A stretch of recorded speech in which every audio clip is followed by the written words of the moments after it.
Hi guys, welcome to Lia Tasvi vlog.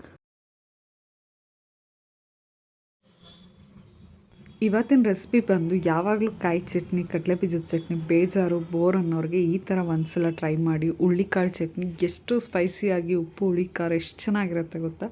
ಇಲ್ಲಿ ನಾನು ingredients ಆಗಿ 5 ರೆಡ್ ಚಿಲ್ಲಿ, 1 ಕಪ್ಪು ಹುರುಳಿಕಾಳು, 1 ಇಡೀ ಕೊತ್ತಂಬರಿ ಸೊಪ್ಪು, 1-2 ಕಡ್ಡಿ ಕರಿಬೇವು, ಒಂದು ಸ್ವಲ್ಪ ಕಾಯಿ, 1 ಬೆಳ್ಳುಳ್ಳಿ, ಸ್ವಲ್ಪ ಹುಣಸೆಹಣ್ಣು ಹುಳಿಗೆ ತೊಗೊಂಡಿದ್ದೀನಿ. ಈಗ ಹೇಗೆ ಮಾಡೋದು ಅಂತ ನೋಡೋಣ ಬನ್ನಿ. ಫಸ್ಟು ನಾನಿಲ್ಲಿ ಸ್ಟವ್ ಹಚ್ಚಿ ಒಂದು ಪ್ಯಾನ್ ಇಟ್ಕೊತಾ ಇದ್ದೀನಿ. ಪ್ಯಾನು ಬಿಸಿ ಆದಮೇಲೆ ಚೆನ್ನಾಗಿ ಅದನ್ನು ರೋಸ್ಟ್ ಮಾಡ್ಕೊಳ್ಳೋಣ ಅಂತ ಹೇಳಿ ಈ ಥರ ಹುರುಳಿಕಾಳನ್ನ ಹುರ್ಕೊತಾ ಇದ್ದೀನಿ. ನೀವು ಅಷ್ಟೇ ಒಂದು 5 to 10 ಮಿನಿಟ್ಸ್ ಚೆನ್ನಾಗಿ ಹುರಿರಿ. ಅದು ಉರಿತಾ ಯಾವ ಕಲರ್ ಬರುತ್ತೆ ಅಂತ ಅಂದರೆ ಫುಲ್ ಬ್ರೌನ್ ಕಲರ್ ಬರುತ್ತೆ, ಎಷ್ಟು ಡಾರ್ಕ್ ಬ್ರೌನ್ ಕಲರ್.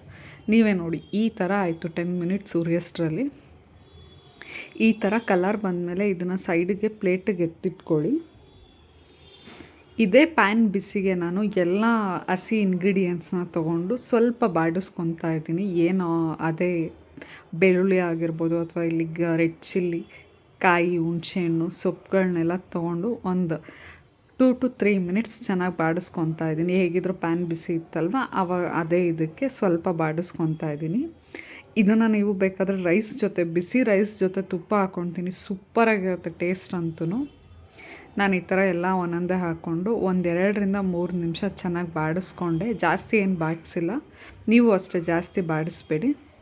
ಈ ಥರ ಬಾಡಿಸ್ಕೊಂಡು ಸ್ಟವ್ ಆಫ್ ಮಾಡಿಕೊಂಡು ಆರಿದ ತಕ್ಷಣ ನಾನು ಇಲ್ಲಿ ಗ್ರೈಂಡ್ ಮಾಡ್ಕೊಳ್ಳೋಣ ಅಂದ್ಬಿಟ್ಟು ಬ್ಲೆಂಡರ್ಗೆ ಹಾಕ್ಕೊತಾ ಇದ್ದೀನಿ. ಫಸ್ಟು ಹುರುಳಿಕಾಳು ಹಾಕ್ಕೊತಾ ಇದ್ದೀನಿ, ಆಮೇಲೆ ಇನ್ನು ಮಿಕ್ಕಿದ ಇಂಗ್ರೀಡಿಯೆಂಟ್ಸ್ನೆಲ್ಲ ಹಾಕ್ಕೊತಾ ಇದ್ದೀನಿ. ಏನೇನು ಹುರ್ಕೊಂಡೆ ಇಷ್ಟೊತ್ತು ಅದನ್ನು. ರೆಡ್ ಚಿಲ್ಲಿ, ಸೊಪ್ಪು, ಕಾಯಿ ಮತ್ತು ಇದು ಮೆಣಸಿನ್ಕಾಯಿ,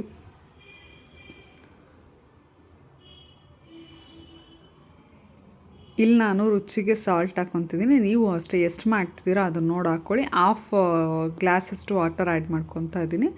ಗ್ರೈಂಡ್ ಮಾಡ್ಕೊತಿದ್ದೀನಿ. ಇದು ಜಾಸ್ತಿ ನುಣ್ಣಗಾಗಲ್ಲ, ಯಾಕಂದರೆ ಹುರುಳಿಕಾಳು ಅಷ್ಟು ನುಣ್ಣಗಾಗಲ್ಲ, ಸ್ವಲ್ಪ ಕ್ರಿಸ್ಪಿ ಥರ ನಿಮಗೆ ಬಾಯಿಗೆ ಸಿಗುತ್ತೆ, ಅದೇನೇ ಟೇಸ್ಟು. ನೋಡಿ ಕನ್ಸಿಸ್ಟೆನ್ಸಿ ನಾನು ಎಷ್ಟು ಸಲ ರುಬ್ಬಿದ್ರೂ ಇದೇ ಕನ್ಸಿಸ್ಟೆನ್ಸಿಗೇ ಬರೋದು. ತುಂಬ ಚೆನ್ನಾಗಿರುತ್ತೆ ಟೇಸ್ಟ್ ಅಂತೂ. ಎಲ್ಲ ಮಿಕ್ಸ್ಚರ್ ಆಫ್ ಖಾರ, ಹುಳಿ, ಉಪ್ಪು ಎಲ್ಲ ಸೂಪರಾಗಿರುತ್ತೆ. ನಾನು ಇದನ್ನು ರೈಸ್ ಜೊತೆ ಮಾಡ್ಕೊಂಡಿಲ್ಲ, ಇವತ್ತು ದೋಸೆ ಜೊತೆ ಮಾಡ್ಕೊಂಡಿದ್ದೀನಿ. ನೀವೇ ನೋಡಿ ಎಷ್ಟು ಚೆನ್ನಾಗಿ ಕಾಣಿಸುತ್ತೆ ಅಂತ. ಕಾಣಿಸೋದಲ್ಲ, ಟೇಸ್ಟ್ ಕೂಡ ಹಾಗೇ ಇರುತ್ತೆ. ನೀವು ಒಂದು ಸಲ ಟ್ರೈ ಮಾಡಿ. ಹೀಗೆ ಏನಾದರೂ ಹೆಲ್ತಿ ರೆಸಿಪಿ ನಿಮಗೆ ಬೇರೆ ಹೀಗೆ ಹೆಲ್ತಿ ರೆಸಿಪೀಸ್ ಬೇಕಂತ ಅಂದರೆ ನನಗೆ ಯಾವ್ದು ಬೇಕು ಕಮೆಂಟ್, ಅದನ್ನು ರೆಸಿಪಿ ಇದು ಕಮೆಂಟ್ ಮಾಡಿ. ಆ್ಯಂಡ್ ನನ್ನ ಚಾನಲ್ನ ಸಬ್ಸ್ಕ್ರೈಬ್ ಮಾಡಿಕೊಂಡು ನನ್ನ ವೀಡಿಯೋಸ್ನ ಶೇರ್ ಮಾಡಿ, ಲೈಕ್ ಮಾಡಿ. Thank you so much. Finally ಈಗ ಕಾಣಿಸ್ತಾ ಇದೆ ದೋಸೆ ಜೊತೆ. Thank you.